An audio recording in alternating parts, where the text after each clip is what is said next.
Cette erreur a gâché mon régime cétogène pendant de longues semaines. Je te la partage pour que tu ne te retrouves pas dans la même situation et surtout je te partage la solution, comment j'ai pu régler cette situation. Jour 18 de mon challenge, je marche pour la santé. Pendant 5 mois, je marche 3 fois par semaine, 1 heure minimum à chaque séance. Ça fait aujourd'hui plus de 2 ans que je fais une alimentation cétogène. Donc, pour ceux qui ne connaissent pas, une alimentation cétogène est une alimentation qui consiste à réduire son apport de glucides. Donc, parce qu'on n'est pas censé manger plus de 200-300 grammes de glucides comme on le fait dans notre alimentation aujourd'hui. D'avoir des bonnes sources de gras. Donc, je précise, pas seulement manger du gras, mais des bonnes sources de gras. Et bien sûr, on n'oublie pas les protéines et les micronutriments. Donc, c'est une alimentation qui va vraiment miser essentiellement sur des aliments ultra nutritifs et on va réduire vraiment son apport d'aliments peu nutritifs.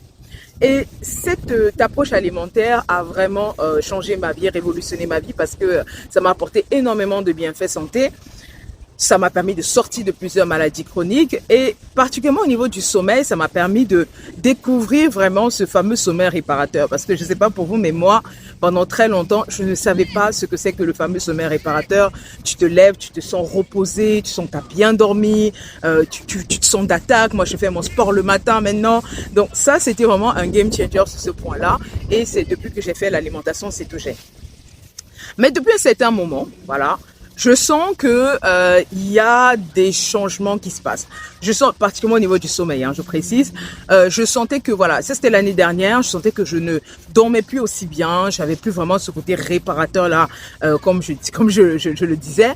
Je me sentais fatiguée quand je me levais le matin. Voilà, je sentais que j'ai pas bien dormi. Et maintenant j'étais beaucoup plus alerte parce que je voyais la différence depuis que j'ai commencé l'alimentation cétogène, depuis que j'ai découvert ce sommeil là, versus aujourd'hui, voilà. Le sommeil classique que j'avais. Donc, j'étais plus capable aujourd'hui de faire la différence entre un sommeil réparateur ou non.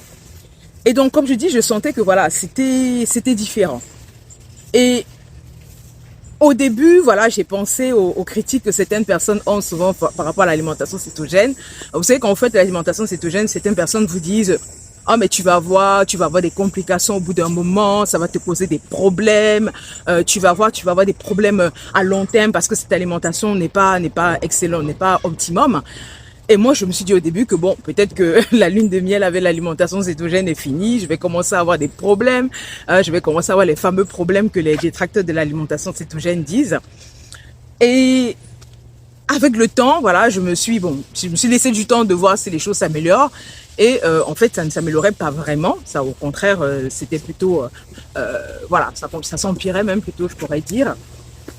Et donc après un moment, la démarche que j'aurais eue avant, classique, c'est une démarche où j'aurais cherché des solutions exogènes. Par exemple, j'aurais pris des compléments alimentaires de mélatonine, voilà, où j'aurais cherché des solutions exogènes à mon problème.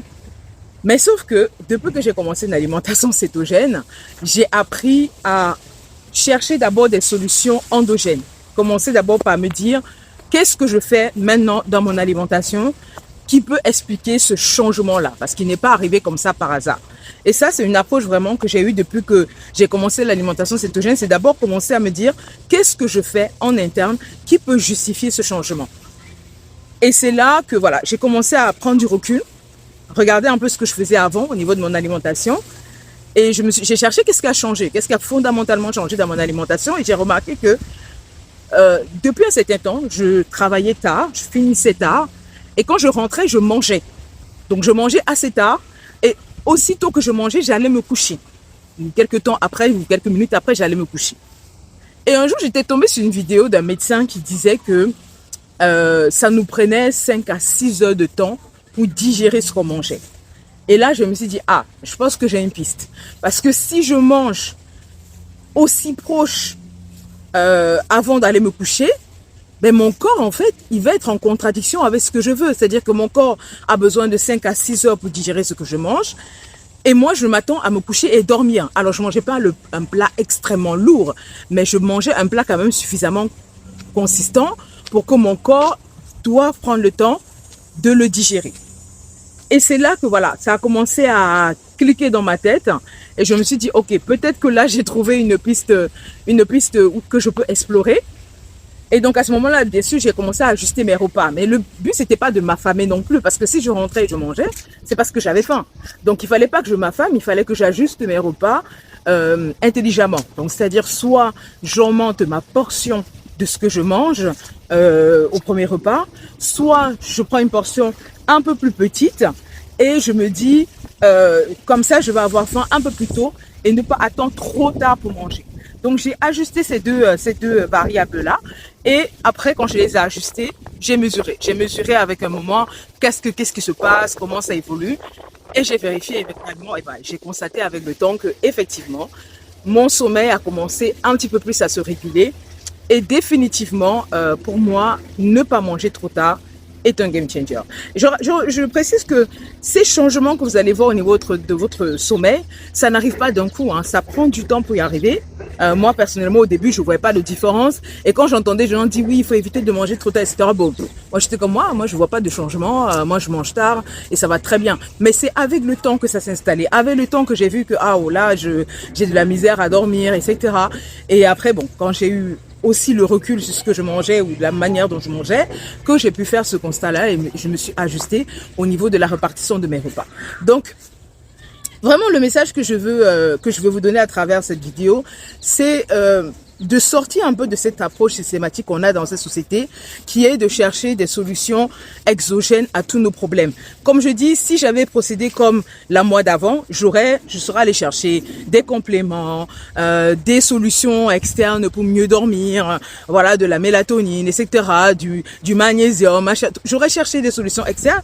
Et là, cette approche est plus du tout la même, quoi. Je me suis dit, non, il faut que je regarde d'abord qu'est-ce que je fais en interne qui peut justifier ce changement, parce que on passe pas de je dors très bien à je dors difficilement sans raison. Il y a quelque chose qui se passe, il y a quelque chose qui a changé dans mon quotidien. Est-ce que c'est plus de stress? Est-ce qu'en ce moment, si je travaille trop? Voilà, je commence à analyser tout ce que je fais en interne pour voir déjà quelles sont les pistes que je peux changer et qui peuvent améliorer la situation. Et effectivement, ça a été le cas. Il fallait juste que je change ma répartition de mes repas pour éviter de manger trop tard quand je rentre. Voilà, donc si vous êtes dans ces situations-là, explorez voilà, les solutions internes. Peut-être que c'est la même situation dans laquelle je suis. Peut-être que c'est autre chose. Comme je dis, peut-être que vous travaillez trop en ce moment. Peut-être que vous êtes stressé. Peut-être que vous avez un examen. Voilà.